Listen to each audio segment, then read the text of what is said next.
Hi, I'm Josh, and welcome to the Keith Craft podcast. And if you're watching this video right now, you can see where we are. We promised you that we would be here. We are in the jet, We're in the jet. flying wherever we're flying right now. The Citation 7, it seats 9. This is our office in the air. And we just wanted, again, if you're a part of our podcast, this is what our elite masterminds and our $1 million mastermind people get to be a part of, flying on the private jet with me. And then at the same time, Josh, we have this in a charter service out of Love Field, Trinity Charters. And so you can always check that out. Yeah. And so it's very So exciting. this isn't Craft Jet Charters. This is Kingdom Air Yeah, and absolutely. Kingdom Air Aviation. And so again, welcome to the podcast. And we're on part 3 right now of how to win in a world that's losing. And we talked last time on the yacht about how you're a winner in life, and I think where we're sitting right now and where we were last time is proof of that as well. But as we're getting into this, just as a reminder, those of you that might be new to the podcast, we're grateful that you're listening. You're a pastor. You're not a typical pastor. You're a think coach. If you want to learn how to win in life, you should learn how to win from a person who's winning or from people who are winning. There's a lot of people that don't believe that they can win. There's a lot of things in culture that say that they can't win. We're on part 3 today of how to win in the world that's losing. Part 1 was all about the problems that we're seeing in the world today. So before you just jump into this podcast, make sure you go back to part 1 and watch that so that you can kind of figure out and understand where we're at in terms of talking about bad leadership, wickedness, weakness, and weirdness. And then last time we talked about the power of your thinking. You got to think like a winner, that principles matter in life. Ultimately, if you're a winner, principles matter more than preferences. And if you're a loser, preferences matter more than principles. And today we're going to finish our conversation with this beautiful airplane around us. And you know that we're in the air because you can hear the airplane noise. So it's going to be like you're having a conversation with us. We're going to try to cut as much of this out in post as possible. But we didn't just, a lot of people that are influencers, you might not know this, like social media influencers, they'll rent a jet on the tarmac just to take pictures. And this is not about having the appearance of winning. This is not about having the appearance of being an influencer. This is Keith Craft's real jet that we're in, that's chartered out, that you could actually book and rent with Trinity Jet Charters at Love Field in Dallas. And so when we're talking about winning, you're going to hear from that. You're going to hear that today from the perspective of a person who's 63 years old, who's had some losses, but who's also won. And today we're going to talk really practically about how to win. We kind of started at a 50,000 foot view talking about the problems in our world. Part 2 was kind of zooming in a little bit on philosophically how you should begin to think. And today we're just going to talk really specifically about what does it look like for someone to build a winning life. Yeah, and Josh, so I just want to say welcome to everybody and welcome to literally the 50,000 feet viewpoint, because that is where we are. And I'm excited because, Josh, my whole life I have not just been interested in winning, but have been on a path to understand how to win and how to win in this world, how to win in anything that I'm a part of, how to get in the win column of life. And so I want to get very practical today for the few minutes that we have. And that is to help everybody understand. We learn this from athletics, but it's really in every aspect of life. But there are winners and there are losers. And you're either going to be in the win column of life or you're going to be in the lose column of life. And so anything that you're a part of demands that you win. And you say, well, why would you say that? Because that's what the Bible says. We talked about that in part 2, that 1 Corinthians 9 verse 24 says, don't you know that all run in a race? We're all running our race. So run that you might win. And then it goes on and it talks about how you've got to discipline yourself. So really, all winning starts with self-discipline. all winning starts with you deciding, if I'm going to win, what kind of person am I going to have to be? Yeah, and I think what you're saying, is there's a lot of people, and we've talked about it throughout this kind of little series that we're doing, that don't believe that they can win, or on the other side, they think that if their circumstance changes that they'll win. Yeah. So they believe that, man, if the government can just get its stuff together, if we can have universal basic income, if we can get welfare better, maybe if we do this kind of like equity thing of everybody have equal outcomes, then everybody will be a winner. And the truth is, no matter what kind of structures and systems people try to build, winning starts with the way that you think.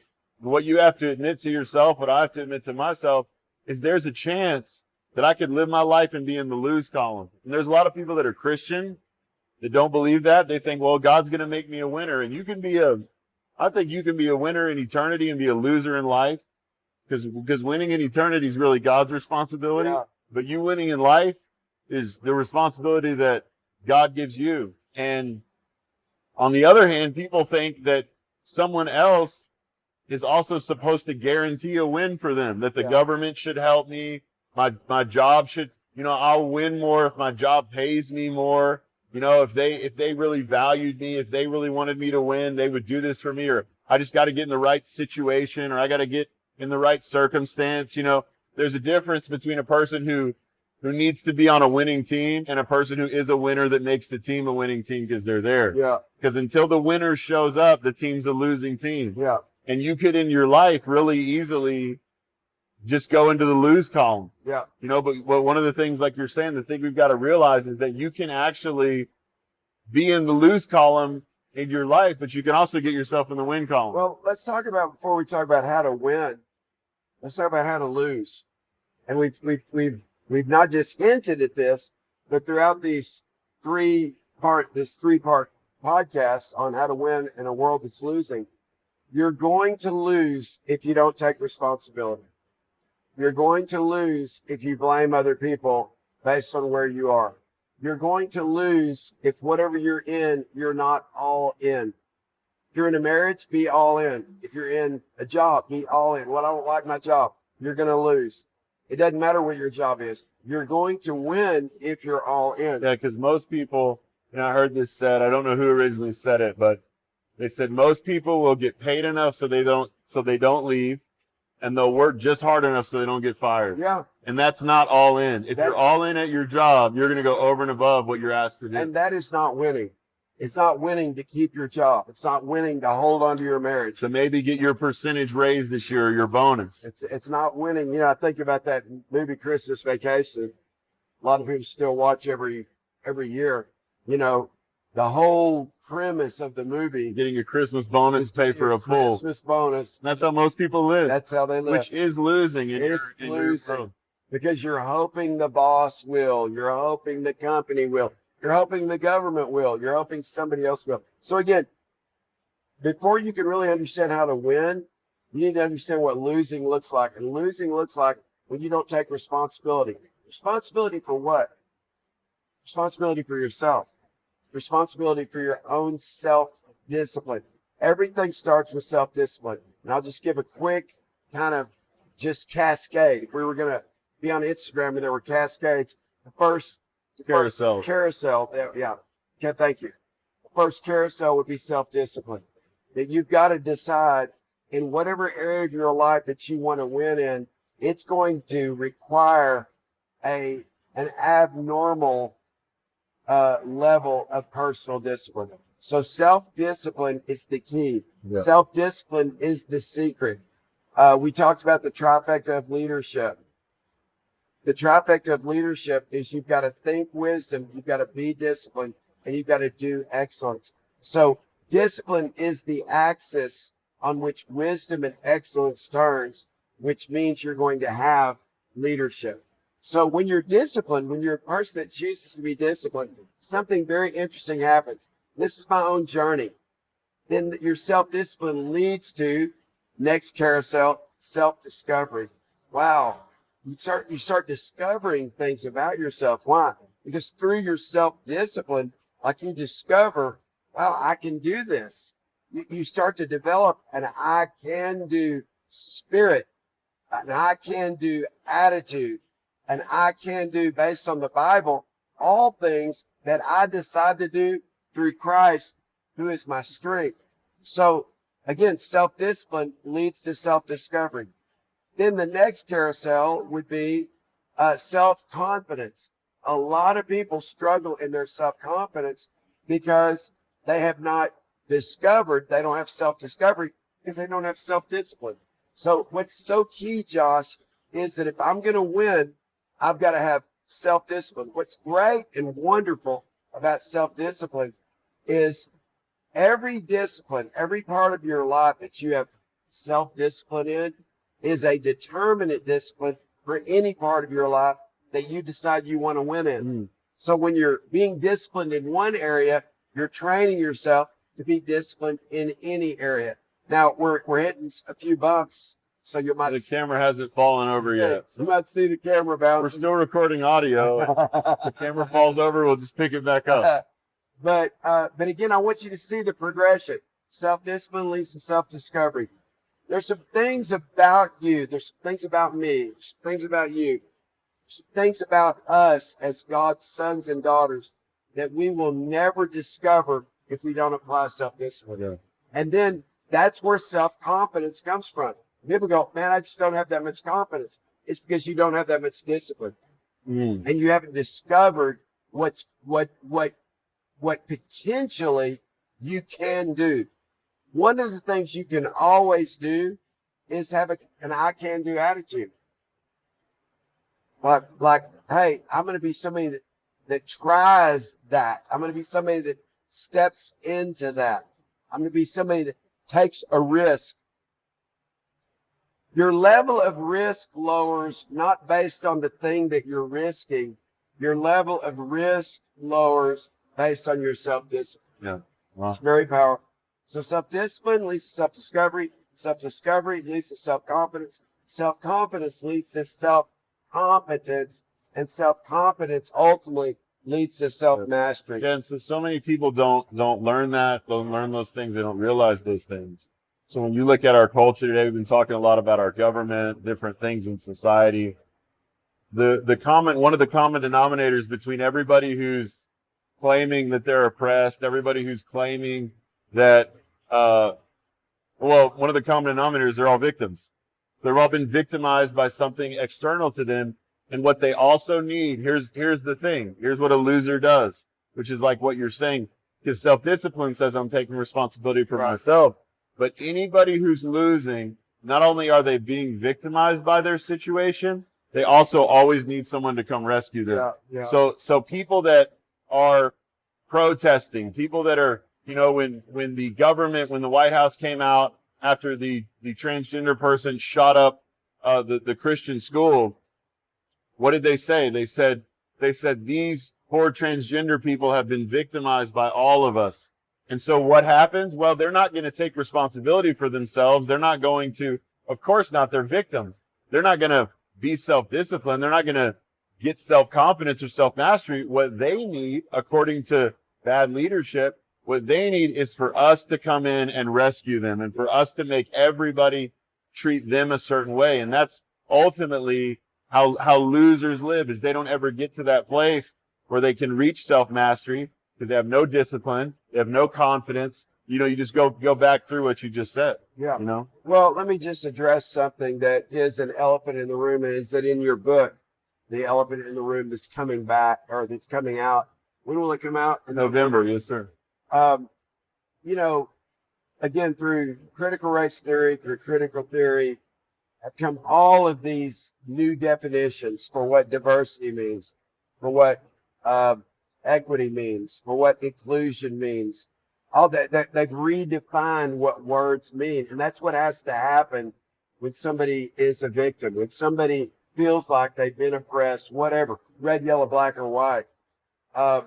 And so the reason I say this is because, like, I started hearing about 10 years ago about white privilege, and I'm thinking, man, I don't feel like that relates to me at all, because I grew up really poor. I mean, like, we weren't impoverished, but we were definitely the low side of the middle class.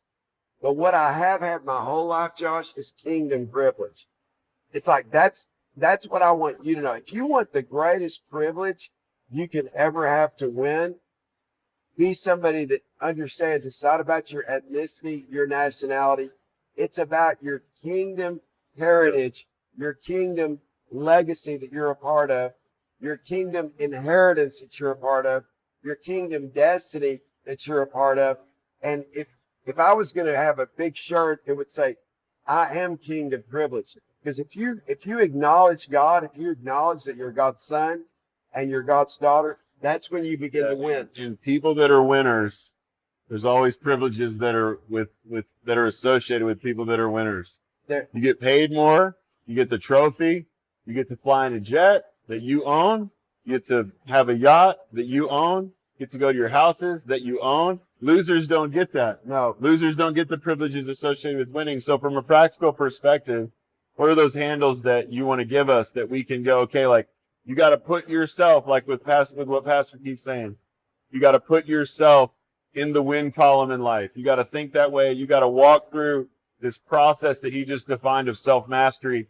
I encourage you right now, if you didn't really pick up on what he was saying, pause the podcast, go back to where he was just talking about how to develop self-mastery. And that's just one thing you can do to start winning. But what are some other things? Yeah.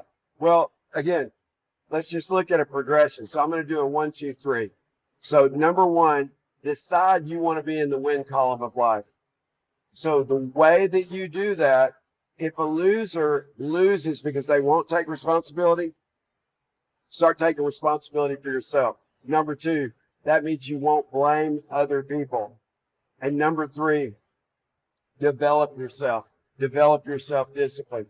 Make personal growth and development something that you're about for the rest of your life. Outgrow your critics.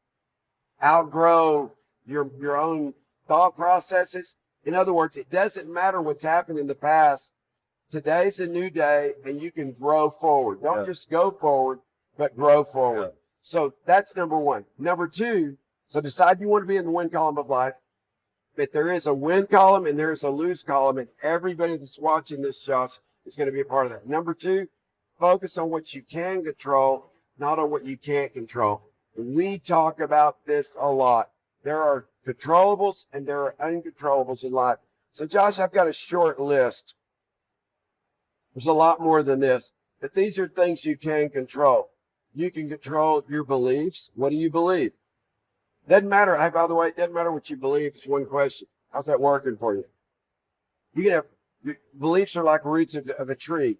You can't see them, but they determine how the tree grows and what kind of fruit is on the tree that either tells you I'm winning or I'm losing. Do you have rotten fruit or do you have good fruit? Do you have a good tree or you have a bad tree? That's what Jesus said. He said, there are good trees and there are bad trees. And the bottom line is this: you're one or the other. So depending on the kind of tree you are, it's going to depend on the kind of fruit that you'll have in your life. And Jesus said this. He said, you'll know people one way, and that is by their fruit. So you've got to realize I can control my beliefs. You've got to have a winning belief system. This, upon the recording of this show, so people watch this to infinity and beyond, right? But while we're recording this year, 2023, I am on my online mastermind focusing on your greatest skill, which is your thinking. And we're talking about how to develop a winning belief system. It is so powerful. So if you're not a part of that, I want to invite you to be a part of that. Just go to keithcraft.org. You can sign up. You can be a part of our online mastermind where I'm talking about how to develop a winning belief system. So you can control your beliefs. You can control your attitude. You can control your thoughts. You can control your perspective. What's your perspective about anything and everything? Everybody has a perspective. And the problem is we listen to other people not to learn from them, but we listen to other people to see if they agree with what our perspective is. Rather than just say, look, I want to grow. I want to learn from everybody. So my encouragement to you is you can... Or we go talk to people like social media has conditioned us to build echo chambers. Where most of the people that we talk to are people that already agree with us. Yeah. So if you go talk to someone about how you're losing right now, they're probably going to agree with the fact that you're losing because you're being victimized and people are mistreating you.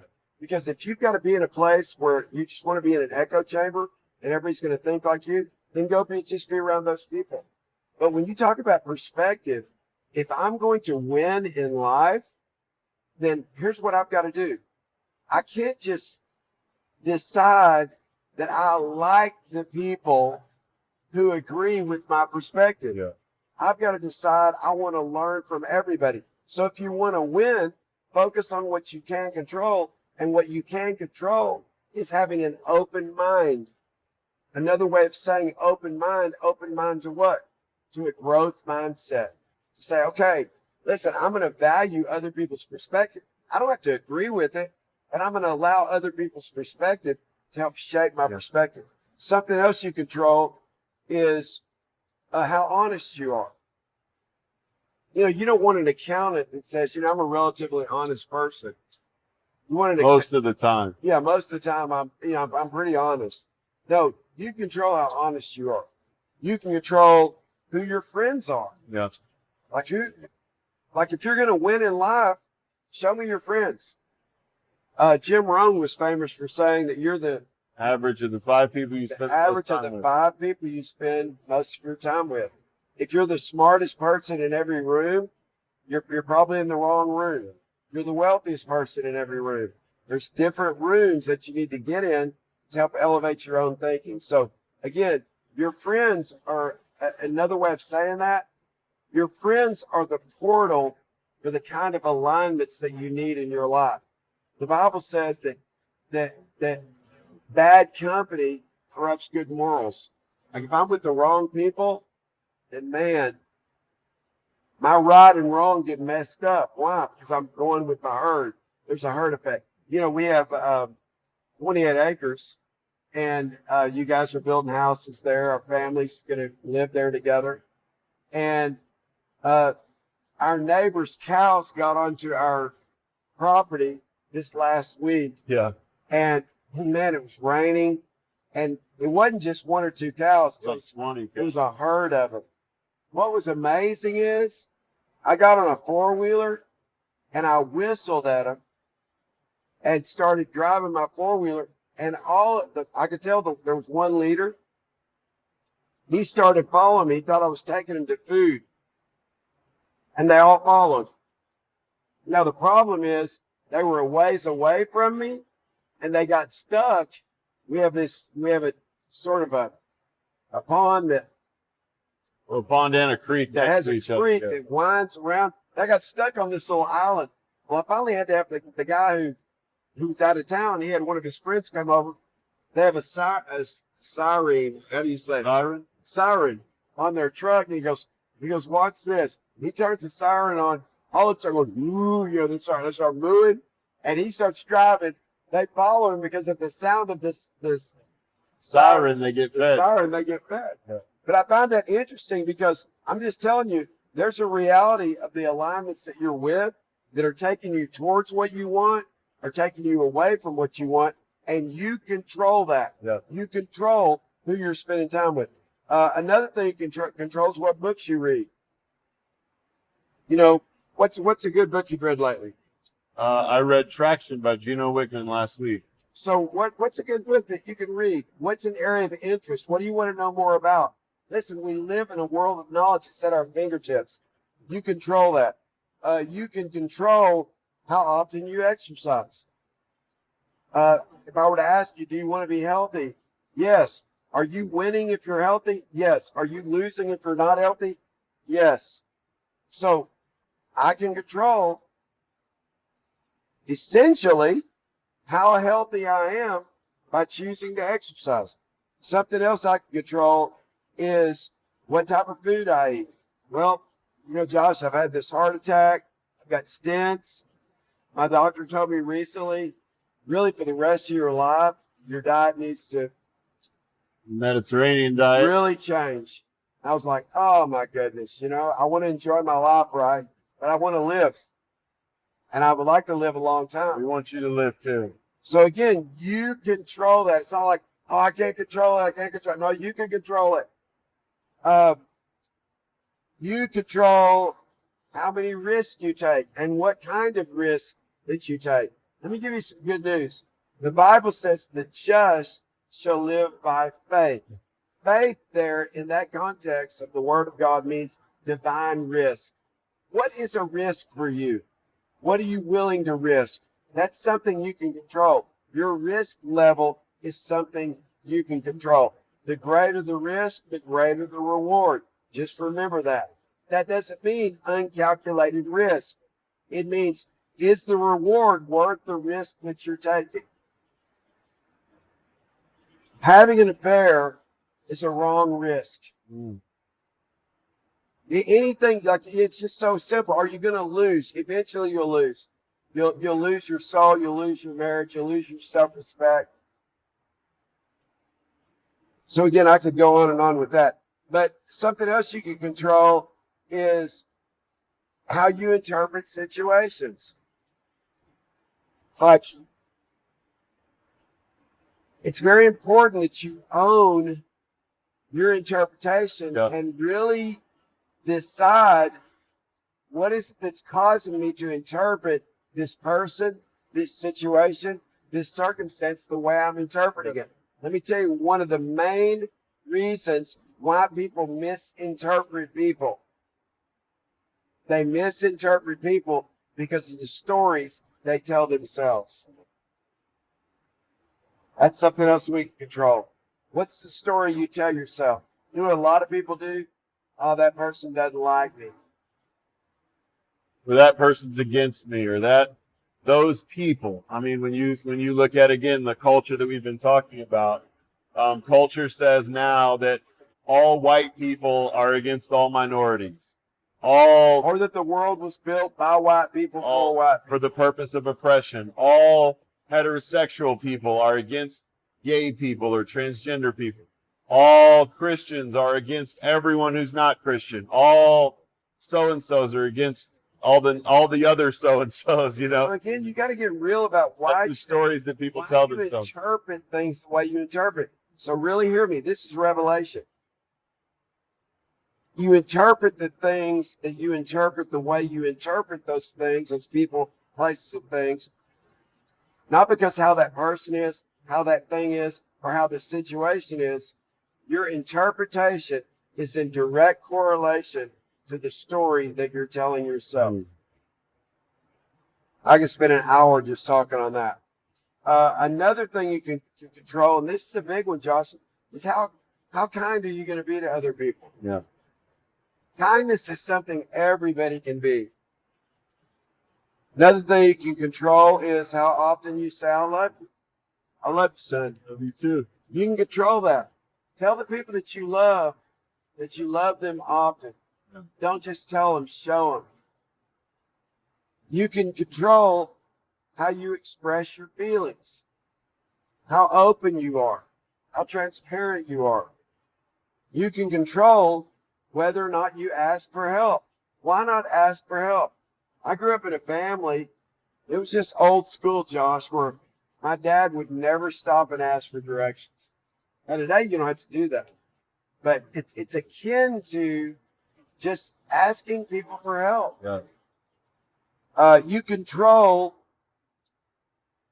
how often you practice gratitude. The Bible says, in everything give thanks, for this is the will of God in Christ Jesus concerning you. Keep looking out the window because I think we're coming in for a landing here pretty soon. Control how many times you smile today. Smile at people. You can control the amount of effort that you put forth. Anytime, any place, any relationship, any business endeavor. You can control how much time you spend worrying. What are you worried about right now? Why are you worried about it? I'll tell you what Jesus says. Do not worry. Do not worry about what you should eat or drink. Do not worry about what you wear. You're my little flock. That's how he refers to us. If I take care of the grass of the field that's here today and gone tomorrow, will I not take care of you? If I take care of the sparrows, if I take care, will I not? Why are you worried? That's something you can control. Stop it. 99%, do the studies yourself, of what we worry about never happens. You control how you spend, how you invest, how you budget, how you marginalize, if you will, your money. You can control your money. So, Josh, these are things. So if you do the 1, 2, 3, and we'll just wind it up. Number one, there's a win column and there's a lose column. You have to decide you want to be in the win column. Yeah. Number two, if you're going to win, you've got to focus on what you can control, not what you can't control. Number three, and this is the big one, choose to be an I can person and not an I can't person. Now let's flip it. How do you win in a world that's losing? Decide to be an I can person, not an I can't person. Decide to focus on what you can control because you are an I can person rather than what you can't control because you don't want to be an I can't person. And then you'll be on the win column of life rather than the lose column of life. Yeah. That's it in a nutshell. That's it in a nutshell. It's that easy to be a winner if you want to. Yeah. It starts by winning on the inside. Notice nothing that we said today was about buying a book.